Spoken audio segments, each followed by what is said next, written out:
January 23rd, 2025.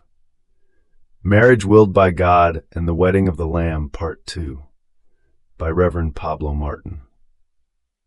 In the text we have seen, and in this other from the successive chapter of the Book of Heaven, Volume 24, June 12th and June 16th, 1928, the Lord presents the panoramic vision of history and of God's plan as His love relationship with humanity in the manner of a marriage, which is brought to fulfillment in that of Christ with His church, and which in turn is represented in the sacrament instituted by Him.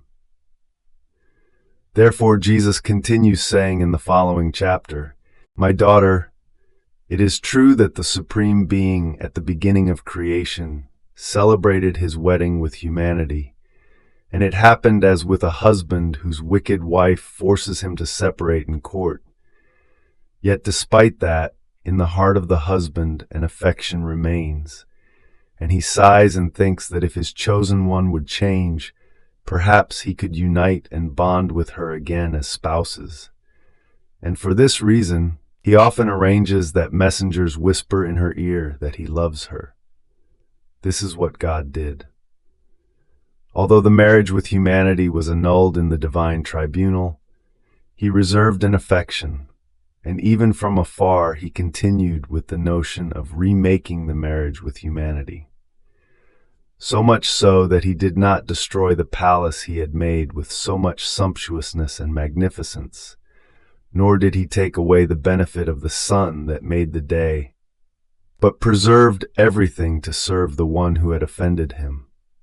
Moreover, He maintained correspondence, choosing from the beginning of the world sometimes one good person, sometimes another, as messengers, as other mail carriers who carried the little letters or telegrams or telephone messages from heaven, in which it was announced that the distant bridegroom had not forgotten her, that he loved her, and that he wanted the return of the ungrateful spouse.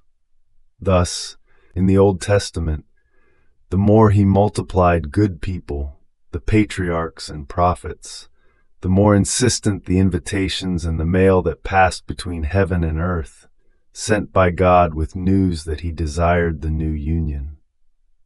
So true is it that, no longer able to contain the force of His love, and at that time fallen humanity not yet prepared, He made an exception, celebrating the wedding with the Queen Virgin and with the humanity of the Word, with a bond of true betrothal, so that through them fallen humanity might be lifted up again, and the wedding with all humanity might be carried out. Therefore, on the cross, my humanity formed the new betrothal with her, and everything I did and suffered, even unto dying on the cross, was the preparation to accomplish the desired wedding in the kingdom of my divine will. Now then, after the engagement of marriage, come the guarantees and the gifts that are given, and these are the knowledges about my divine fiat. In them is given the great gift that man rejected in the earthly paradise, namely the eternal, infinite, and unending gift of my will, the gift that will so enamor fallen humanity that in turn it will give us the gift of its poor will, and this will be as a confirmation and seal of the union of the spouses. After such a long chain of correspondence, of fidelity on God's part, and of inconstancy, ingratitude, and coldness on the part of creatures. So then, my daughter, man degraded himself, lost all goods, because he left my divine will. In order to recover his nobility, to acquire everything again, and to receive the rehabilitation of marriage with his Creator, he must enter once again into the divine fiat from which he went out. There is no other solution. Not even my own redemption is enough to bring man back to the beginning of the happy era of his creation. Redemption is a means, a way, a light, a help, but it is not the end. The end is my will, because it was the beginning. It is just that what is the beginning must also be the end. Therefore, humanity must be introduced into my divine will, so that its noble origin, its happiness, may be restored to it, and so that the marriage with its creator may be put into effect again. For this reason, the great good my redemption brought to man does not suffice for our love. Rather, it longs to go further. True love is never satisfied. It is content only when it can say, I have nothing left to give, and knowing that man can return to me happy, victorious, glorious in the noble state in which he was created by God, and that is through the reign of my will among them.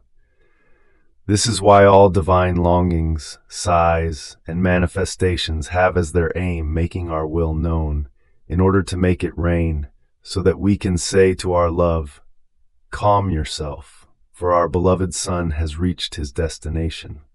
He has now taken possession of the inheritance we gave him at creation, namely our fiat, and while he possesses what is ours, we possess him. Therefore the marriage is made anew.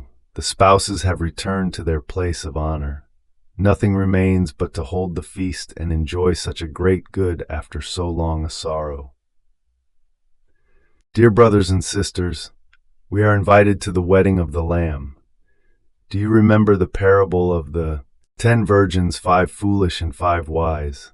At midnight, a more and more insistent message can already be heard, a cry, behold the bridegroom, go out to meet him. With lamps burning brightly, Matthew 25:6.